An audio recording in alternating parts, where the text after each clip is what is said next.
Selamat siang semuanya. Pada video kali ini, saya dan teman saya akan membahas tentang manajemen keuangan dengan tema mengatur keuangan secara bijak.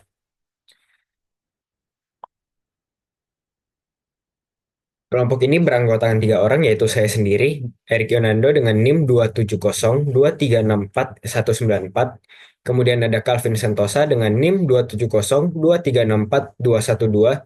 Dan yang terakhir ada Timotius Ronald Cahyadi dengan NIM 27023639973. Nah, pada video kali ini ada 3 learning outcomes, yaitu yang pertama adalah memahami konsep dasar manajemen keuangan. Penonton diharapkan dapat menjelaskan pengertian, tujuan, dan pentingnya manajemen keuangan dalam kehidupan pribadi maupun organisasi. Kemudian yang kedua adalah mengidentifikasi komponen utama manajemen keuangan. Penonton diharapkan dapat menguraikan 5 komponen utama manajemen keuangan, yaitu perencanaan keuangan, penganggaran, pengelolaan risiko, pengendalian keuangan, dan investasi. Dan yang terakhir adalah mengenali tantangan dalam manajemen keuangan. Penonton diharapkan dapat mengidentifikasi tantangan utama seperti fluktuasi ekonomi, kebiasaan konsumtif, dan kurangnya literasi keuangan, serta memahami strategi untuk mengatasinya. Nah, apa itu manajemen keuangan? Manajemen keuangan adalah proses perencanaan, pengorganisasian, pengendalian, dan pemantauan sumber daya keuangan untuk mencapai tujuan organisasi atau individu. Selanjutnya, apa itu tujuan manajemen keuangan? Tujuannya ada 3, yaitu mengoptimalkan keuntungan, menjamin keberlanjutan keuangan, dan memastikan efisiensi penggunaan dana. Nah, apa sih pentingnya manajemen keuangan? Yang pertama adalah mengelola arus kas dengan baik, kemudian mengurangi resiko keuangan. Ketiga, mendukung pengambilan keputusan strategis. Dan yang terakhir adalah menjaga stabilitas keuangan jangka panjang.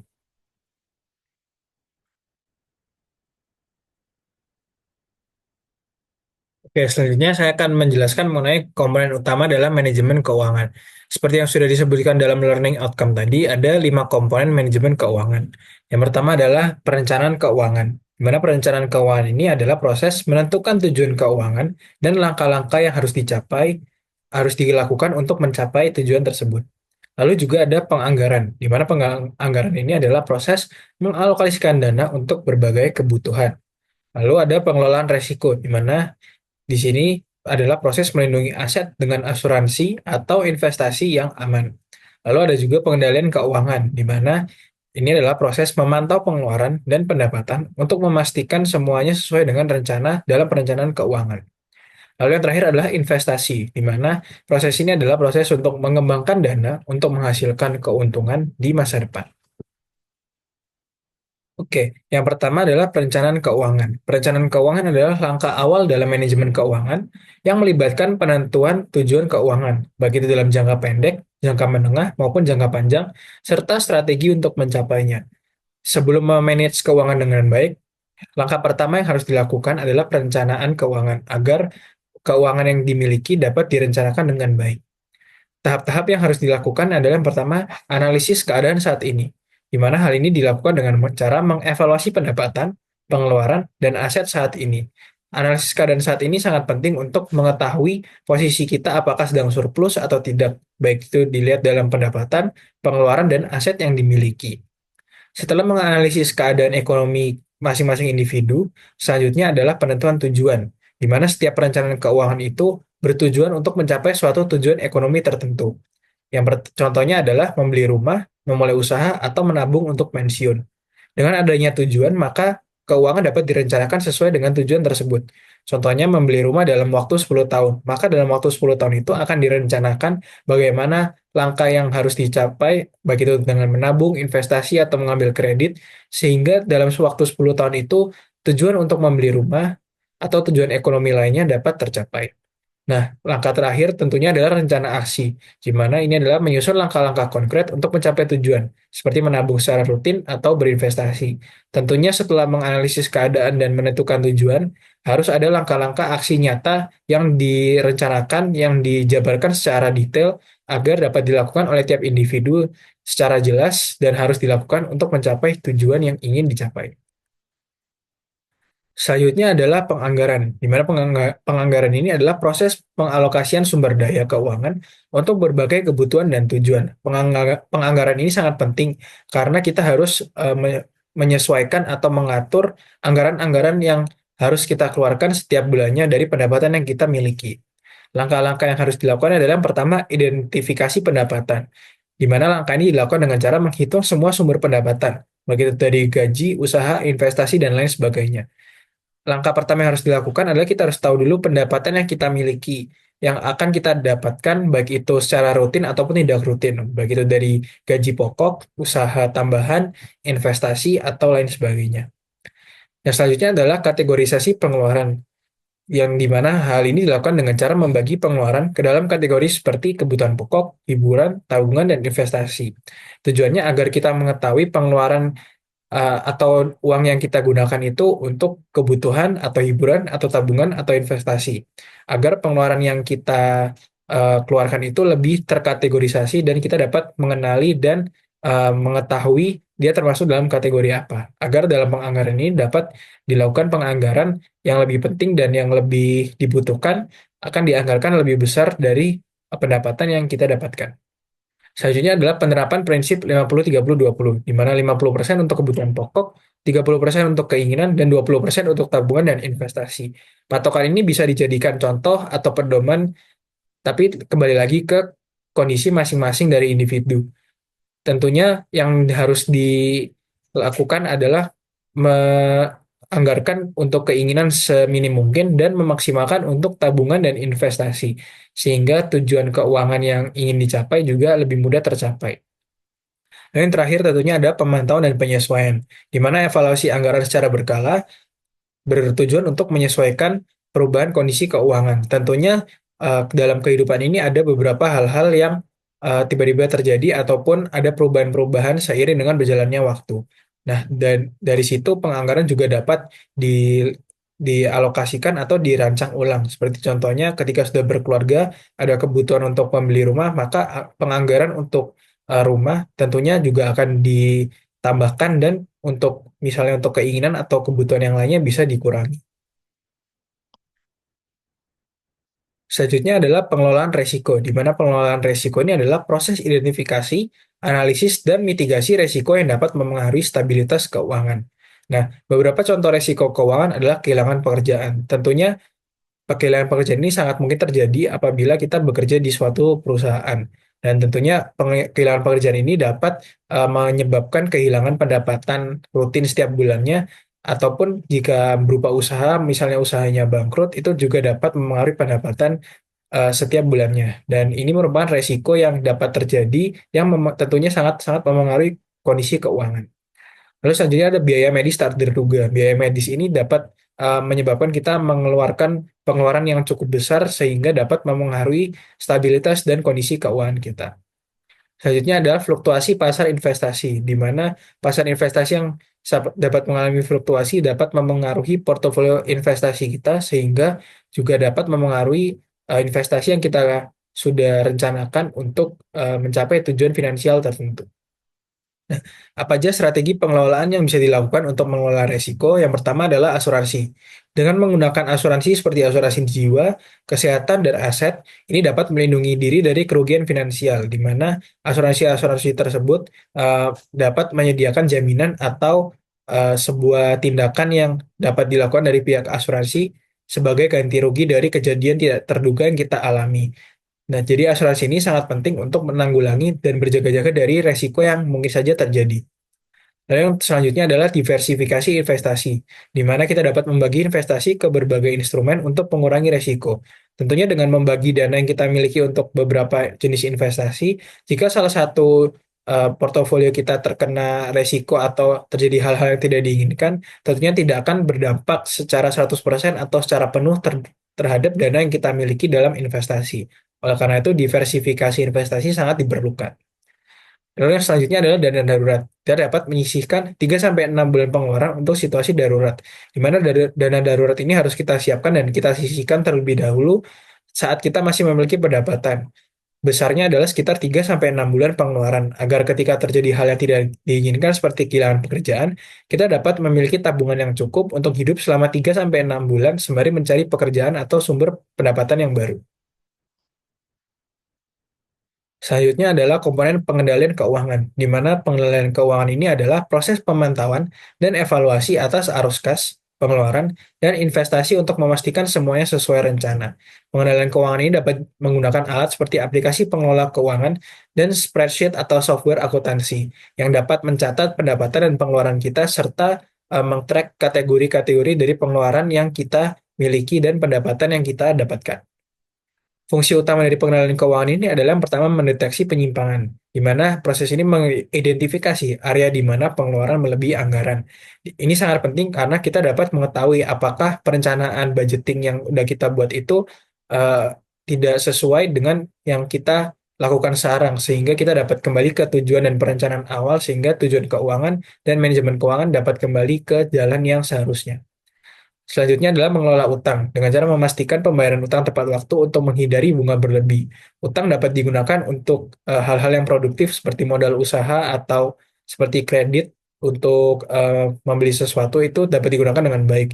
Tapi eh, bunga berlebih yang didapatkan apabila kita terlambat membayar sebuah utang dapat mengakibatkan gangguan yang cukup signifikan dalam keuangan kita.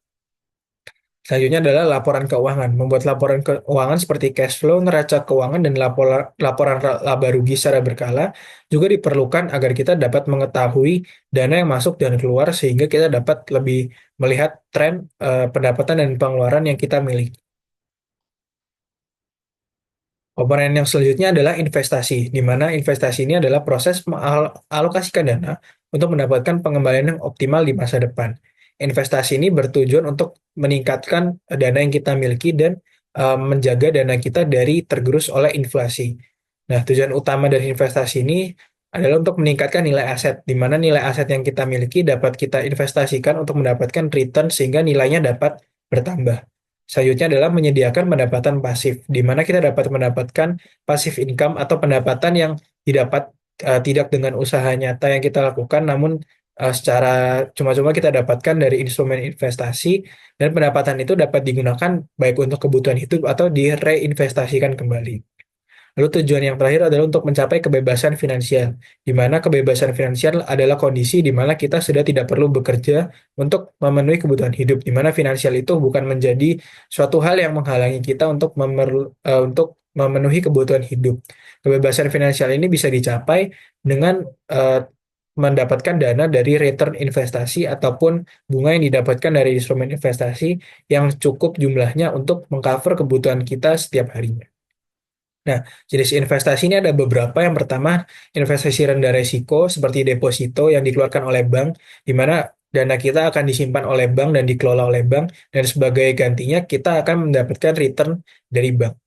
Lalu selanjutnya obligasi pemerintah, di mana pemerintah memberikan surat berharga yang dapat kita beli dan dananya dapat dibagi pemerintah untuk mengelola pemerintahan dan negara, dan sebagai gantinya kita mendapatkan return dari pemerintah.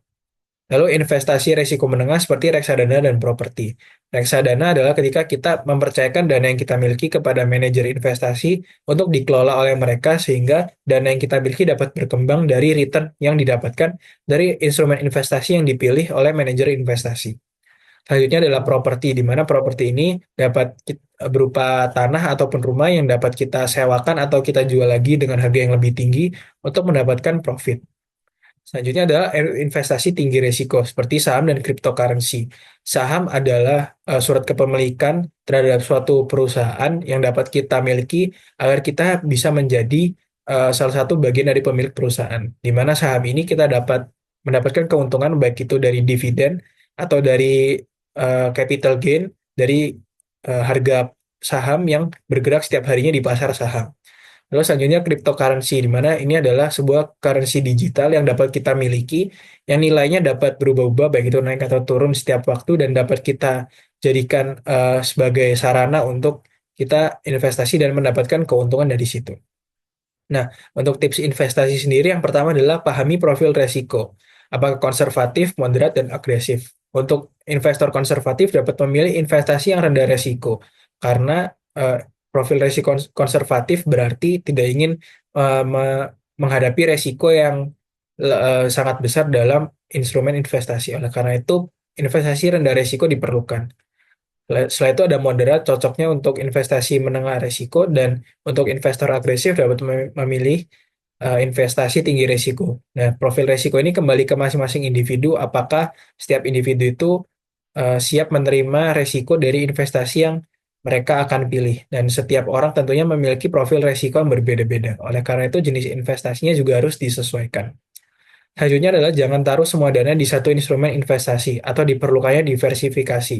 Di mana kita harus membagi dana investasi yang kita miliki ke beberapa instrumen investasi agar ketika salah satu instrumen investasi itu kolaps atau mengalami kendala, dana kita tidak terpengaruh secara sepenuhnya.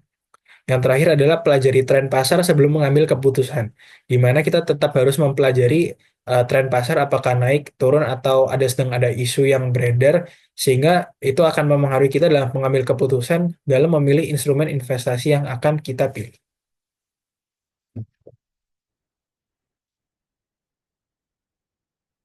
Oke, selanjutnya prinsip dasar manajemen keuangan. Yang pertama ada efisiensi, memaksimalkan hasil dengan sumber daya yang ada. Yang kedua ada likuiditas, pastikan dana selalu tersedia untuk kebutuhan mendadak. Yang ketiga ada profitabilitas, fokus pada keuntungan jangka panjang. Dan yang terakhir ada keamanan, hindari resiko yang tidak diperlukan. Tantangan dalam manajemen keuangan. Yang pertama ada fluktuasi ekonomi, perubahan kondisi ekonomi seperti inflasi, resesi, atau kenaikan suku bunga. Yang kedua ada kebiasaan konsumtif, gaya hidup yang berfokus pada konsumsi mewah atau pengeluaran yang tidak terkontrol. Ketiga ada kurangnya pengetahuan keuangan, banyak orang tidak memiliki pemahaman yang cukup tentang konsep dasar keuangan. Yang terakhir ada resiko investasi, investasi memiliki resiko seperti fluktuasi pasar. Selanjutnya, saya akan menjelaskan lebih detail tentang poin-poin yang saya jelaskan di slide sebelumnya. Yang pertama ada fluktuasi ekonomi. Perubahan kondisi ekonomi seperti inflasi, resesi, atau kenaikan suku bunga dapat mempengaruhi daya beli dan arus kas. Misalnya, inflasi yang tinggi dapat meningkatkan harga kebutuhan pokok sehingga anggaran terganggu. Dampaknya yang pertama pendapatan real menurun, yang kedua nilai tabungan berkurang jika tidak diinvestasikan dengan baik. Kemudian solusi yang dapat dilakukan, pertama lakukan investasi pada aset yang mampu melawan inflasi seperti emas, properti, dan saham. Diversifikasi sumber pendapatan untuk mengurangi ketergantungan pada satu sumber saja. Selanjutnya, kebiasaan konsumtif. Gaya hidup yang berfokus pada konsumsi mewah atau pengeluaran yang tidak terkontrol seringkali menghambat pencapaian tujuan keuangan. Misalnya sering menggunakan kartu kredit untuk membeli barang yang tidak esensial. Dampaknya yang pertama, pengeluaran melebihi pendapatan. Yang kedua, kesulitan menabung dan berinvestasi. Solusi yang dapat diterapkan, pertama terapkan prinsip delay gratification. Yang kedua, buat anggaran ketat dan alokasikan pengeluaran hanya untuk kebutuhan yang benar-benar penting saja.